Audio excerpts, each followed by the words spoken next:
Hey everyone, welcome back to ACT Math Quick Hits, where you can make one small change. It doesn't cost you any money, only costs you a little bit of time, and it can help improve your ACT math score. So here's the rundown of the Math ACT section, and let's get right back into it.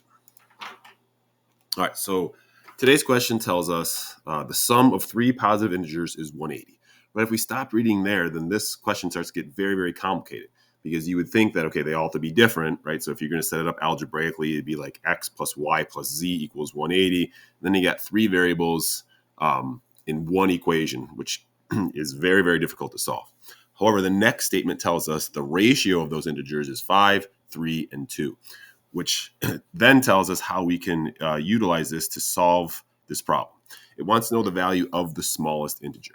So based upon this information right here, we can set up an equation that is 5 times some value x plus 3 times some value x plus 2 times some value x, and that has to be 180. Right? Because if I multiply 5 times x, it's going to give me something different than 3 times x and 2 times x. So this is the representation I can use to represent those three different integers. So now it's just a very easy linear equation to solve. However, the setup is very, very difficult. All right, so what do we have here? We have 5 plus 3 gives us 8, and then 2 more gives us 10, right? So we end up with combining like terms gives us 10x equals 180, and then we divide both sides by 10, and we end up with x equals 18. So we got to be careful here, right? Because we got this x value of 18, but that's not the integer. That's just the value that helps us find it based upon those ratios. And if we look, right, choice A right up here, it says 18, right, which is the value that we found. But again, that's the incorrect answer to this. So it's very common with ACT is they will have you find something, and then that thing will be part of our answer, but it actually won't be correct, because what we have to do is, the value we find, we have to do something else with it, right? And the something else we have to do with it is find the value of the smallest integer.